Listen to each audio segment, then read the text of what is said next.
Hello नमस्कार, मैं doctor Naval Patel, dermatologist एवं हेयर ट्रांसप्लांट सर्जन और क्लिनिक रायगढ़ छत्तीसगढ़।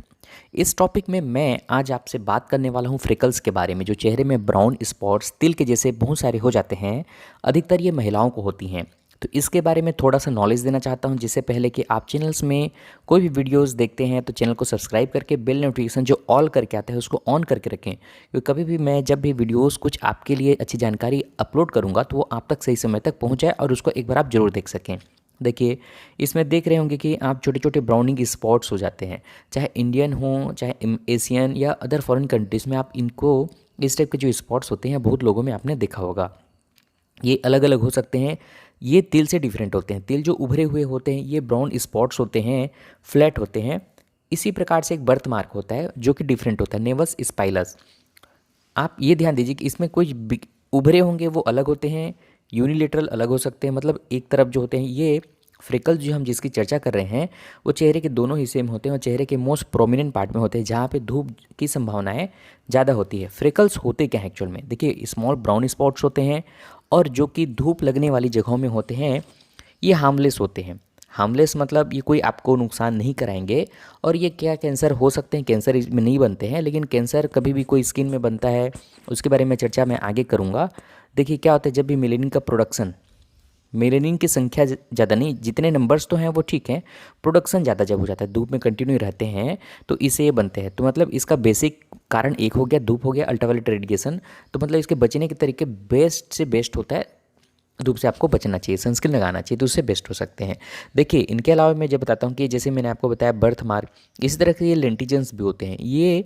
और मैंने जो फ्रेकल्स दिखाया वो दोनों एक डिफरेंट कंडीशन होते हैं। और ये देखिए यूनिलेटरल एक कंडीशन हो गया, ये एक बर्थ मार्क है, ये बर्थ मार्क, ये भी बर्थ मार्क, ये भी बर्थ मार्क, ये है फ्रेकल्स। फ्रेकल्स डिफरेंट होते हैं। इन चीज़ों में आपको थोड़ा डिफरेंस करने के लिए ये वीडियोस को मैं बनाया हूँ ताकि आपको कुछ ना कुछ जानकारियाँ हो और पता चल जाए। फ्रिकल्स जैसे मैंने बताया कि कहाँ से होते हैं, अल्ट्रावायलेट जो रेज़ होते हैं वहाँ से आ जाती हैं। लेकिन कॉकेशियंस जो होते हैं उनमें थोड़ा सा ज़्यादा देखा जाता है। मतलब एक कंट्री वाइज होते हैं, जैसे एशियन कंट्रीज़ में जैसे होते हैं उनमें ज़्यादा हो जाता है। और जैसे मैंने पहले क्या आपको बताया कि अगर कोई कैंसर जैसे चेंजेस मिल रहे हैं तो क्या वो कैंसर को आप खुद पता कर सकते हैं कि कैंसर आपके तिल में फ्रेकल्स कहीं हो रहे हैं? तो अधिकतर देखिए कभी कभार तिल जो होते हैं या तिल के जैसे होते हैं वो कैंसर जैसे में कन्वर्ट हो जाते हैं। तो अगर आपके बॉडी में, स्किन में, चेहरे में कहीं भी कोई तिल जैसा काला चीज़ है, अगर वो कैंसर बन रहा है, आपको पहचानने के कुछ तरीके हैं, ABCDE।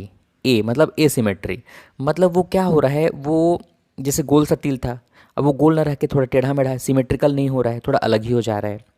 दूसरा चीज़ क्या होता है, बी फॉर बॉर्डर, मतलब उसका जो बॉर्डर एक राउंड सा अच्छा होता है। तिल आप देखेंगे कि उभरा हुआ तिल भी होता है, राउंड अच्छा बॉर्डर होता है।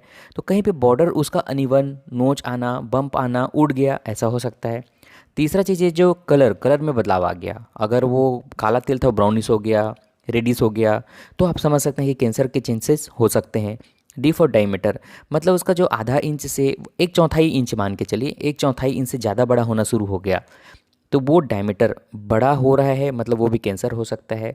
ई फॉर इवॉल्विंग, मतलब उसके जो शेप में, कलर में, एलिवेशन में, कोई भी चीज़ों में इवॉल्व बदलाव, चेंजेस हो रहे हैं, तो आपको कैंसर के लिए एक सस्पेक्ट करने की ज़रूरत होती है।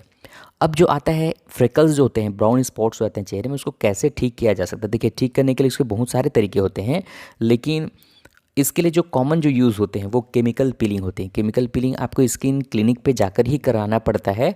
खुद से करेंगे तो आपको उसका साइड इफ़ेक्ट्स हो सकते हैं, आपको खुद से नहीं करना चाहिए। लेकिन इसके लिए आप घर बैठे कैसे ठीक हो सकते हैं? घर बैठे ठीक करने के लिए भी बहुत सारे तरीके होते हैं, जैसे कि आप मेडिकल स्टोर्स पे जा कर के hydroquinone containing, retinoids containing cream को लेकर के आ सकते हैं, जो कि ईजिली मेडिकल स्टोर्स में मिल सकते हैं, जिसको नाइट में ब्राउन स्पॉट्स पे केवल लगाएं और 1 घंटे बाद पानी से चेहरा धो सकते हैं। इन क्रीम को केवल प्रेगनेंसी, लैक्टेशन वाली जो गर्भ पान कराते हैं, मतलब जो स्तनपान कराते हैं और जिनकी प्रेगनेंसी की प्लानिंग होती है, इरिटेशन जिनको होता है, वो लोग ना लगाएं, बाकी लोग लगा सकते हैं। और दिन में आप अच्छी क्वालिटी का SPF 40+, 50+ सनस्क्रीन का इस्तेमाल 2 से 3 बार करें। जब भी स्किन ड्राई लगे तो एलोवेरा जेल लगा सकते हैं। स्किन ज़्यादा ऑयली होने से आप ग्लाइकोलिक और सैलिसिलिक एसिड के फेस वॉश का इस्तेमाल कर सकते हैं। इनके अलावा भी अगर आप क्लिनिक पे जाकर ट्रीटमेंट कराना चाहते हैं, थोड़ा फास्ट ट्रीटमेंट कराना चाहते हैं, तो केमिकल पीलिंग के अलावा laser treatment, cryotherapy, TCA trichloroacetic acid के जो TCA क्रॉस जैसा ट्रीटमेंट होता है उससे भी इसको हम ठीक कर सकते हैं, कॉर्टी से ठीक कर सकते हैं, CO2 लेजर से ठीक कर सकते हैं। ठीक करने के इसके बहुत सारे तरीके होते हैं। तो आशा करता हूँ मैंने जो आपको फ्रिकल्स के बारे में जो भी जानकारी दी, आपको कुछ ना कुछ इससे बेनिफिट ज़रूर मिलेगा। और ज़्यादा जानकारी चाहिए तो आप सब्सक्राइब करके चैनल को ज़रूर रखें। धन्यवाद।